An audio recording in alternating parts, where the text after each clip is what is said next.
Ézéchiel, chapitre 36, versets 31 à 32. Alors vous vous souviendrez de votre conduite, qui était mauvaise, et de vos actions qui n'étaient pas bonnes. Vous vous prendrez vous-même en dégoût, à cause de vos iniquités et de vos abominations. Ce n'est pas à cause de vous que j'agis de la sorte, dit le Seigneur, l'Éternel. Sachez-le, ayez honte et rougissez de votre conduite, maison d'Israël. Sans entrer dans le contexte, quand vous entendez ce passage, que vous dites-vous en vous-même? Peut-être Israël fut vraiment un peuple pécheur, un peuple rebelle à l'Éternel. Ou au lieu de blâmer ce peuple pris en exemple, vous allez retourner le blâme contre vous-même. Le moment n'est-il pas venu pour que vos cœurs s'humilient et que vous vous preniez en dégoût à cause de vos iniquités? Le moment n'est-il pas venu pour que vous ayez honte et que vous rougissiez? Quel que soit le passage de l'Écriture, quels que soient les exemples de toutes sortes qui nous sont donnés, si vous êtes intelligent, vous rentrerez en vous-même pour examiner votre conscience, pour faire une introspection. Béni soit celui ou celle qui s'efforce jusqu'au fond de lui-même chaque jour pour se purifier de la désobéissance et des péchés. Quiconque a mené une vie parsemée de fautes et revient repentant vers son Seigneur doit passer par le dégoût de son âme, la honte et le rougissement.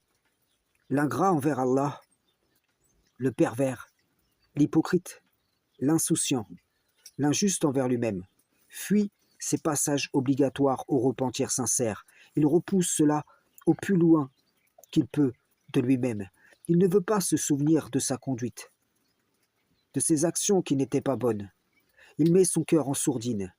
Si tu cherches à lui dire des paroles convaincantes sur lui-même, le plus souvent, il s'enorgueillira et te répondra comme Pharaon répondit à Moïse, quand il lui dit « Ne t'avons-nous pas élevé chez nous, tout enfant, et n'as-tu pas demeuré parmi nous des années de ta vie?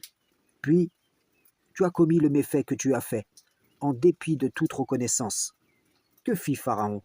Il rappela le bien qu'il a fait et blâma Moïse pour l'erreur qu'il avait commise, cherchant à le placer en position d'ingrat et par ce biais avoir le dessus dans la discussion. Tout cela pour ne pas avoir à faire face à la réalité qu'il était, à ce moment-là même, en train d'asservir un peuple tout entier.